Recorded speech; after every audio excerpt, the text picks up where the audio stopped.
Hello नमस्कार दोस्तों, आप सभी का स्वागत है मेरे चैनल आर्ट मस्ती एन के रोय पर।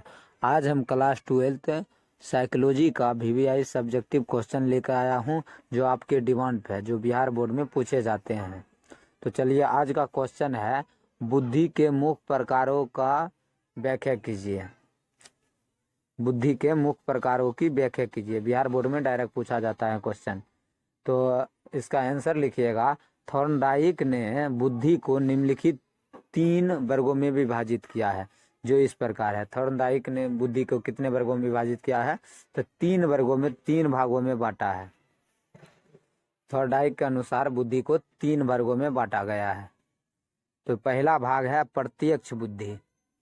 प्रत्यक्ष बुद्धि किसे कहते हैं?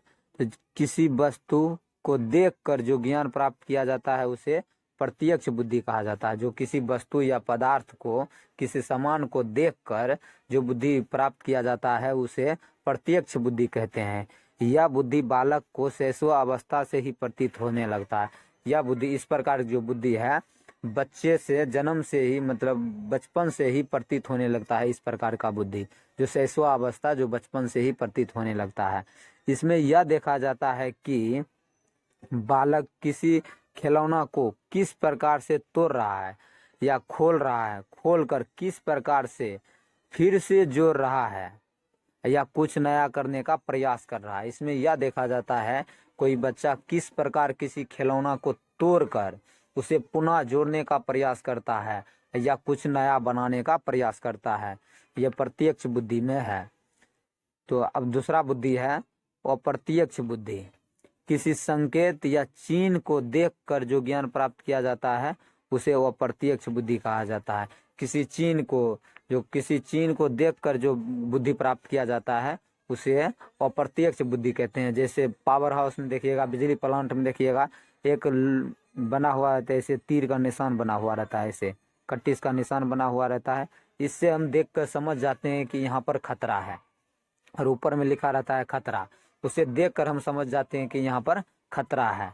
तो जो किसी संकेत या चिन्ह कर देखकर जो बुद्धि प्राप्त किया जाता है उसे वो अप्रत्यक्ष बुद्धि कहते हैं। अप्रत्यक्ष बुद्धि कहते हैं। इस बुद्धि को ज्ञान प्राप्त करने से संबंध होता है। इस बुद्धि को ज्ञान प्राप्त करने से संबंध होता है। साहित्यकार कभी इसी प्रकार के बुद्धि का प्रयोग करते हैं। जो साहित्यकार होते हैं, कवि लोग होते हैं, वो सब इसी प्रकार का बुद्धि का प्रयोग करते हैं। अब तीसरा बुद्धि है सामाजिक बुद्धि। तीसरा है सामाजिक बुद्धि। सामाजिक बुद्धि तीसरा मॉडल है सामाजिक बुद्धि। इसमें व्यक्ति समाज को समझकर उसके अनुसार व्यवहार करने लगता है। सामाजिक बुद्धि रखने वाला व्यक्ति सामाजिक कार्यों में बढ़ चढ़कर हिस्सा लेता है। सामाजिक बुद्धि रखने वाला व्यक्ति समाज में जो कार्य होता है उसमें बढ़ चढ़ कर हिस्सा लेते हैं, उसमें भाग लेते हैं, अपना जो योगदान देते हैं। सामाजिक बुद्धि रखने वाला व्यक्ति दूसरों को जल्दी प्रभावित करने का क्षमता रखता है। सामाजिक बुद्धि वाला व्यक्ति दूसरों को जल्दी प्रभावित, अपने इधर अटैक कर लेता है, जल्दी प्रभावित कर लेते हैं सामाजिक बुद्धि में। जैसे कि राजनीतिज्ञ, समाज सुधारक, ये सब है, जल्दी लोगों को अपने अनुसार प्रभावित कर लेता है। जैसे नेता, जैसे वोट मांगने आते हैं तो वोट में बड़ी बड़ी बातें करते हैं और दूसरे लोगों को अपने इधर खींच लेते हैं। इसे ही सामाजिक बुद्धि कहा जाता है। इसमें व्यक्ति समाज में रहता है, समाज को सीखकर उसके अनुकूल बना लेता है, उसे सामाजिक बुद्धि कहते हैं। सामाजिक के व्यवहार रीति रिवाज से अनुसार चलता है। समाज को सभी जो रूल रेगुलेशन होता है उसको मानकर चलता है, उसे सामाजिक बुद्धि कहा जाता है। सामाजिक बुद्धि वाले व्यक्ति हमेशा सामाजिक कार्यों में बढ़ चढ़ कर हिस्सा लेता है, उसे सामाजिक बुद्धि कहते हैं। तो आज के लिए इतना ही, मिलते हैं कल। आपका जो डिमांड आया था कि साइकोलॉजी का वीडियो डालिए, तो साइकोलॉजी की वीडियो आ गया है, अब आएगा।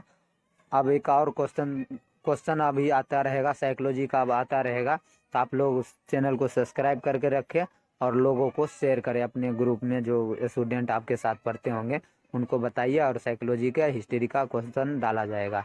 तो आज के लिए इतना ही। चलिए मिलते हैं नेक्स्ट वीडियो में नेक्स्ट टॉपिक के साथ।